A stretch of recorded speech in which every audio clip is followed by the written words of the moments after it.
IPL 2025 18వ season దుమ్ము దులిపేస్తుంది. Literally previous 10 matches అయితే next లెవెల్‌లో ఉన్నాయి.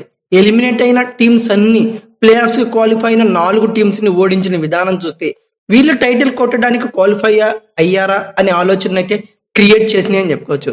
ఓవరాల్‌గా ఐపీఎల్ 2025లో నిన్నటి మ్యాచ్‌తో అంటే ఆర్‌సీబీ వర్సెస్ ఎల్ఎస్‌జీల మ్యాచ్‌తో ఒక హై వోల్టేజ్ మ్యాచ్ అయితే చూసాం. చాలా సర్ప్రైజింగ్‌గా ఫీల్ అయ్యాం. కోహ్లీ ఒక్కడే ఆర్‌సీబీని గెలిపించడం అంతకుముందు మనం చూసాం.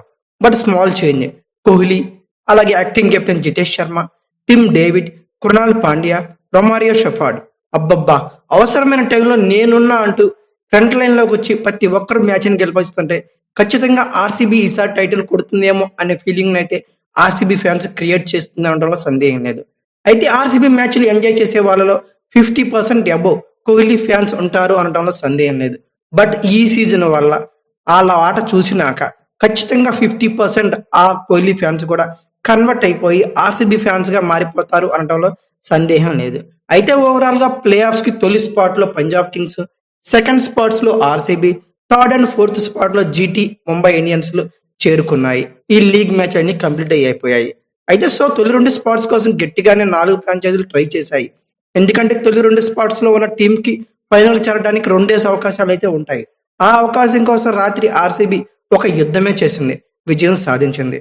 అయితే మే 29న గురువారం రోజు క్వాలిఫైర్ 1 కోసం పంజాబ్ కింగ్స్ మరియు ఆర్‌సీబీలు ఒక భయంకరమైన ఫైట్‌కి అయితే సిద్ధమవుతున్నాయి. ఈ మ్యాచ్‌లో గెలిచిన టీం డైరెక్ట్‌గా ఫైనల్‌కి అయితే అర్హత సాధిస్తుంది. అలానే ఓడిన టీంకి మరొక అవకాశం అయితే లభిస్తుంది. అందుకే తొలి 2 స్పాట్స్ కోసం అంత అంతరాయం అయితే అంతరించుకుందని చెప్పుకోవచ్చు. ఇక థర్డ్, ఫోర్త్ స్పాట్‌లో ఉన్న టీమ్స్ ఎలిమినేటర్ మ్యాచ్ 1లో ఆడతాయి. ఆ మ్యాచ్‌లో అంటే ముంబై ఇండియన్స్ వర్సెస్ జీటీలు ఎలిమినేటర్ మ్యాచ్ అయితే ఆడతాయి. ఓడిన టీమ్ ఎలిమినేట్ అయ్యి ఇంటికి వెళ్తుంది. గెలిచిన టీము అంటే ఫస్ట్ 2 స్పాట్‌లో ఆడిన అంటే జైదర్ పంజాబ్ కింగ్స్‌తో గాని, ఆర్‌సీబీతో గాని ఓడిన టీమ్‌తో అయితే ఇక్కడ ఆడుతుందని చెప్పుకోవచ్చు. వీరిలో ఎవరు గెలిస్తే వాళ్ళు సెకండ్ ఫైనలిస్ట్‌గా ఖరారైతే అవుతారు. ఓవరాల్‌గా ఇది ఫైనల్‌కి వెళ్ళే స్ట్రచర్ అని చెప్పుకోవచ్చు. అయితే ఈ ఐపీఎల్‌లో ఇండియన్ క్రికెటర్స్ డామినేషన్ ఎంత ఉందో అలాగే ఓవర్సీస్ డామినేషన్ కూడా అంత ఉంది అనడంలో సందేహం లేదు. But India versus Pakistan war వల్ల 10 డేస్ ఐపీఎల్‌కి అయితే బ్రేక్ వచ్చింది. అలాగే ఆపరేషన్ సింధూర్ వల్ల ఆ 10 డేస్ ఎటువంటి ఐపీఎల్ క్రికెట్ అయితే ఆడలేదు. సో ఆ లేట్ వల్ల ఓవర్సీస్ ప్లేయర్స్ షెడ్యూల్‌లో అంతరాయం వల్ల బిగ్ చేంజెస్ అయితే ఆ 4 ఫ్రాంచైజీలు కలగనున్నాయి. ఈ క్వాలిఫైయర్‌కి, ఎలిమినేటర్ మ్యాచ్‌లకి దూరం కూడా కానున్నారు. ఈ 4 ఫ్రాంచైజీల్లో అంటే Punjab Kings, Royal Challengers Bengaluru, Gujarat Titans, Mumbai Indians ఫ్రాంచైజీల్లో ప్లే ఆఫ్స్‌కి ఏ ప్లేయర్స్ దూరం కానున్నారు? వాళ్ళలో ఎవరు రీప్లేస్‌మెంట్ అయ్యారు? ఉన్న ఓవర్సీస్ ప్లేయర్స్ ఎవరు అవైలబుల్‌గా ఉన్నారు? లేని వాళ్ళెవరు? అలాగే ఈ రీప్లేస్‌మెంట్స్ జరిగినాక ఎలాంటి బిగ్ ఫిష్‌లు లాస్ అయింది? ఆ వచ్చిన వాళ్ళ వల్ల ఇంకా బలంగా తయారైందా? లేదంటే వీక్‌గా తయారైందా? అలాగే ఈ రీప్లేస్‌మెంట్‌ల తర్వాత ఏ టీమ్ బలంగా ఉంది? అన్నిటి గురించి ఈ వీడియోలో క్లియర్ కట్‌గా తెలుసుకుందాం. అయితే ఫస్ట్ స్పాట్‌లో ప్లే ఆఫ్స్‌కి క్వాలిఫై అయింది పంజాబ్ కింగ్స్. సో ఇక్కడ నుండి మనం అయితే స్టార్ట్ చేద్దాం. పంజాబ్ కింగ్స్ చాలా స్ట్రాంగెస్ట్ బౌలింగ్ యూనిట్ అయితే ఉంది వీళ్ళకి. హర్షదీప్ సింగ్‌కి ఒక ఎండ్‌లో ఉంటే అదర్ ఎండ్‌లో మార్కో జెన్సన్ నుంచి వెల్ సపోర్ట్ అయితే దొరుకుతుంది. అలానే మార్కో జెన్సన్ బ్యాట్ నుండి కూడా మినీ క్యామియోలు ఆడటం చూసాం. ఒక గేమ్ చేంజర్ లాగా మాట్లాడుకోవచ్చు ఇతని గురించి. పంజాబ్ కింగ్స్ ఒక ప్లేయర్‌ని మాత్రం మిస్ అవుతుంది ఈ ప్లే ఆఫ్స్‌కి అలాగే ఫైనల్‌కి. అయితే టోటల్ ఓవర్సీస్ ప్లేయర్స్ ఎవరు? ఎవరిని రీప్లేస్ చేసుకున్నారు? ఎవరు ఇంజ్యూరీతో దూరమయ్యారు? అందరి గురించి తెలుసుకుందాం క్లియర్‌గా. ముందుగా ఆస్ట్రేలియా నుండి గ్లెన్ మ్యాక్స్‌వెల్ గాయంతో దూరమయ్యాడు ఎప్పుడో. బట్ జోష్ ఇంగ్లీష్, మార్క్ స్టైనిస్‌లో Australia overseas players best performance అయితే ఇస్తున్నారు. అలాగే వీళ్ళిద్దరూ కూడా రిమైనింగ్ ఐపీఎల్ సీజన్ కంటిన్యూ కానున్నారు. అయితే good sign Punjab Kings no doubt అని చెప్పుకోవచ్చు వీళ్ళ వల్ల.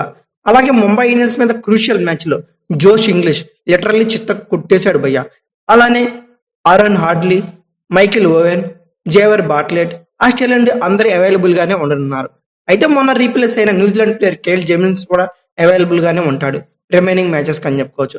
అలానే మరో న్యూజిలాండ్ ప్లేయర్ లుకీ ఫెర్గుసన్ ఇంజురీతో గ్లెన్ మ్యాక్స్‌వెల్ అయినప్పుడే వెళ్ళిపోయాడు బయటికి. సో ఓవరాల్ గా పంజాబ్ కింగ్స్ కి ఇక్కడ నుండి ఆడబోయే రిమైనింగ్ మ్యాచ్లకి మార్కో జెన్సన్ ఒక్కడే మిస్ అవుతున్నాడు. సో అతను నేషనల్ డ్యూటీ మీద వరల్డ్ టెస్ట్ ఛాంపియన్షిప్ ఫైనల్షిప్ ఆడటానికి గాను అతను వాళ్ళ టీంకి అయితే చేరాడు. ఇక పాయింట్స్ టేబుల్లో తర్వాత స్పాట్ లో ఉన్న ఆర్‌సీబీ వాళ్ళ పరిస్థితి ఏంటి? ఎవరు వెళ్తున్నారు? ఎవరు వస్తున్నారు? ఆర్‌సీబీ ఓవరాల్ గా 2 బిగ్ ఫిషెస్ అయితే కోల్పోయిందని చెప్పుకోవచ్చు. బట్ వీళ్ళు ప్లేయింగ్ లెవెల్‌లో అయితే ఉండే ప్లేయర్స్ అయితే కాదు. ఇంతవరకు గుడ్ న్యూస్ అని చెప్పుకోవచ్చు. బట్ వచ్చిన 2, 3 అవకాశాలు వీళ్ళు కూడా 100% న్యాయం చేశారు. ఫర్ ఎగ్జాంపుల్ ఫిలిప్ సాల్ట్ ఇంజురీతో ఉన్నప్పుడు జాకబ్ బేతల్ ఎక్సలెంట్ గా పర్ఫామ్ చేశాడు. చాలా విజయాలతో నమోదు చేశాడు. ఒక 50 స్కోర్ కొట్టాడు అనుకుంటా. విరాట్ కోహ్లీకి వెల్ సపోర్ట్ అయితే ఇచ్చాడు. అలానే జోష్ హెజిల్వుడ్ గాయంతో దూరమైనప్పుడు లుంగి నిగిడి మార్వెలస్ పెర్ఫార్మెన్స్ అయితే ఇచ్చాడు. కొద్దిగా ఎకనామికల్ గా ప్రూవ్ అయిన అవసరమైన టైంలో వికెట్స్ తీసి నిగిడి ఫ్రంట్ ఫుట్ లో అయితే ఆర్సీబీని ఉంచాడు అనడంలో సందేహం లేదు. ఓవరాల్ గా ఆర్సీబీ వీళ్ళిద్దరిని అయితే కోల్పోతుంది. అయితే బిగ్ లాస్ అయితే ఆర్సీబీకి ఏం కాదని చెప్పుకోవచ్చు. ఎందుకంటే వీళ్ళు బ్యాకప్ ప్లేయర్స్ మాత్రమే. వీళ్ళ ప్లేస్ లో మంచి ప్లేయర్స్ ని రీప్లేస్ చేసుకుంది ఆర్సీబీ. ఇంగ్లాండ్ ప్లేయర్ అయిన ఫిలిప్ సాల్ట్ అవైలబుల్ గానే ఉంటాడు. అలానే రీప్లేస్ చేసుకున్న Tim Seifert New Zealand player, Liam Livingstone England player, Tim David Australia player. అయితే టిమ్ డేవిడ్ ఆస్ట్రేలియా ప్లేయర్ మొన్న రీసెంట్ గా ఇంజురీ అయ్యాడు. ఇప్పుడు అతను పర్ఫెక్ట్ గా ఉన్నాడంట. ఇక తర్వాత జరగబోయే క్వాలిఫైర్ 1 మ్యాచ్ కి పంజాబ్ కింగ్స్ తో మ్యాచ్ తో అవైలబుల్ గా ఉంటాడంట. సందర్భం వచ్చింది కాబట్టి చెప్తున్నా. ఇక అలాగే రొమారియో షఫార్డ్ వెస్టిండీస్ ప్లేయర్, జోష్ Hazlewood Australia player, నవన్ Tushara Sri Lanka player, అలానే మొన్న రీప్లేస్ చేసుకున్న జింబాబ్వే పేస్ బౌలర్ ముజర్బానీ అందరూ అవైలబుల్ గా ఉన్నారు. సో ఓవరాల్ గా ఆర్సీబీ రిమైనింగ్ ఐపీఎల్ మ్యాచ్లకి 2 బిగ్ ఫిష్లను అయితే కోల్పోతుంది. బట్ వాళ్ళిద్దరు కూడా బ్యాకప్ ప్లేయర్స్ మాత్రమే కావడం ఆర్సీబీకి గుడ్ న్యూస్ గా చెప్పుకోవచ్చు. వాళ్ళకి వచ్చిన అవకాశాలను 100% న్యాయం చేశారు కాబట్టి వెల్ సెండ్ ఆఫ్ అయితే ఆర్సీబీ ఇచ్చిందని చెప్పుకోవచ్చు. అయితే ఓవరాల్ గా ఆర్సీబీ 100% స్ట్రాంగ్ గానే ఉందని చెప్పుకోవచ్చు. ఇక next franchise Gujarat Titans. Play offs కి క్వాలిఫై అయిన 4 టీమ్స్ లో బిగ్ లాస్ మాత్రం గుజరాత్ టైటాన్స్ అని చెప్పుకోవాలి. ఎందుకంటే ప్లేయింగ్ లెవెల్ లో ఉంటున్న ఇద్దరు బిగ్ ప్లేయర్స్ అయితే ఓవర్సీస్ నుండి మిస్ అవుతుంది గుజరాత్ టైటాన్స్. మెయిన్లీ ఫామ్ లో ఉన్న Jos Buttler well in form. But అలాంటి ప్లేయర్ ని మిస్ అవ్వడం అనేది ఖచ్చితంగా దెబ్బ అని చెప్పుకోవచ్చు. అందులోని వికెట్ కీపర్. అలానే జీటీ టాప్ ఆర్డర్ ఈ సీజన్ లో ముగ్గురు కలిసి ఏకంగా 1800 దాకా పరుగులు చేశారు. అలాంటి విజయాల్లో కీలక పాత్ర పోషిస్తున్న జోస్ బట్లర్ 30% అతని పాత్ర ఉండొచ్చు. అతన్ని కూడా కోల్పోయింది. అందులోనూ ఐపీఎల్ అంటేనే బట్లర్ కి బ్యాటింగ్ లో పూనకాలు వస్తుంటాయి. అలాంటి బ్యాట్స్మెన్ కోల్పోవడం అనేది కొద్దిగా బ్యాడ్ న్యూస్ గా చెప్పుకోవచ్చు. అలాగే కగిసు రబాడా ఎంతటి ప్లేయర్ అనేది ప్రత్యేకంగా నేనైతే చెప్పాల్సిన అవసరం లేదు. గత 2 మ్యాచ్ల నుండి అంత ఇంప్రెసివ్ గా పెర్ఫార్మెన్స్ అందించకపోయినా అతను నాకౌట్ మ్యాచెస్ లో ఎలాంటి పెర్ఫార్మెన్స్ ఇస్తాడో అందరికీ తెలిసిందే. అయితే బట్లర్ ప్లేస్ లో కుషల్ మెండిస్ ని రీప్లేస్ చేసుకుంది. నో డౌట్ బెస్ట్ రీప్లేస్మెంటే. గ్లెన్ ఫిలిప్స్ అంతకుముందు ఇంజురీతో మొదట్లోనే దూరమయ్యాడు. అలాగే స్టీఫెన్ రోదర్ ఫార్డ్ వెస్టిండీస్ నుండి, కుషల్ మెండిస్ శ్రీలంక నుండి, కరీం జనత్ ఆఫ్ఘనిస్తాన్ నుండి, దశున్ సెనక శ్రీలంక నుండి, గార్లాజ్ కొయెచ్చి సౌత్ ఆఫ్రికా నుండి, రషీద్ ఖాన్ ఆఫ్ఘనిస్తాన్ నుండి అందరూ అవైలబుల్ గానే ఉండనున్నారు. ఒక జోస్ బట్లర్ అలాగే కగిసో రబాడా అవైలబుల్ గా అయితే ఉండటం లేదు. అలానే వాళ్ళ ప్లేస్ లో కుషల్ మెండిస్, దశున్ సెనకాన్ అయితే రీప్లేస్ చేసుకుంది జీటీ అని చెప్పుకోవచ్చు. కొంతవరకు బెటర్ అని చెప్పుకోవచ్చు కానీ బట్ వాళ్ళని రీప్లేస్ చేసే అంత ప్లేయర్స్ అయితే వీళ్ళు కాదని చెప్పుకోవచ్చు. ఇక ఫైనల్ గా ముంబై ఇండియన్స్ యొక్క ఇన్ అండ్ అవుట్స్ గురించి డిస్కస్ చేసుకుంటే ఈ రీప్లేస్ల వల్ల ఈ వెళ్ళిపోవటాల వల్ల ప్రాబ్లం లేని ఫ్రాంచైజ్ ఏదైనా ఉందంటే డెఫినెట్లీ ముంబై ఇండియన్స్ అని మాట్లాడుకోవచ్చు. ఎందుకంటే వీళ్ళ టీంలో ఓవర్సీస్ బలం కంటే ఇండియన్ కోర్ బలం ఎక్కువగా ఉంటుంది. సో పెద్దగా ఇంపాక్ట్ అయితే ఉండదు.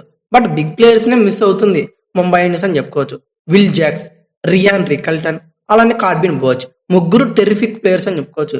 ఎక్స్ట్రీమ్లీ విల్ జాక్స్ మరియు రియాన్ రికల్టన్ అద్భుతంగా రాణిస్తున్నారు. మెయిన్లీ ఓపెనింగ్ లో రియాన్ రికల్టన్ అయితే అద్భుతమైన నాక్స్ అయితే ఆడాడు. అలాగే విల్ జాక్స్ కొన్ని మ్యాచ్ల్లో బౌలింగ్ కూడా చేసి ఇంపాక్ట్ చూపించాడు. సో ఇద్దరిని మిస్ అవడమే పెద్ద లాస్ గానే చెప్పుకోవచ్చు. అయితే బెస్ట్ రీప్లేస్మెంట్ నే సెట్ చేసుకుంది Mumbai Indians. Jonny Bairstow England opener, అలాగే ఓపెనింగ్ చేసిన అనుభవం బాగానే ఉంది. వికెట్ కీపింగ్ గోల్ చేయగలడు.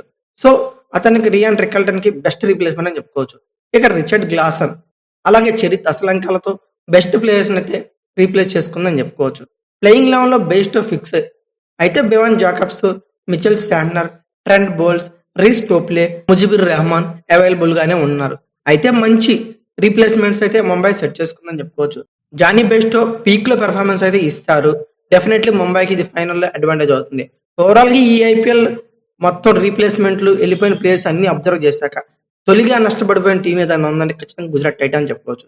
ఇక సెకండ్ ప్లేస్ వచ్చేసరికి ముంబై ఇండియన్స్, ఆ తర్వాత ఆర్సీబీ, చివరిగా పంజాబ్ కింగ్స్. ఎందుకంటే పంజాబ్ కింగ్స్ లాస్ అయింది ఒక్క ప్లేయర్నే, ఆర్సీబీ లాస్ అయింది 2 ప్లేయర్స్, అది కూడా బ్యాకప్ ప్లేయర్స్. సో వీళ్ళకంత ఎఫెక్టివ్ గా ఉండకపోవచ్చు.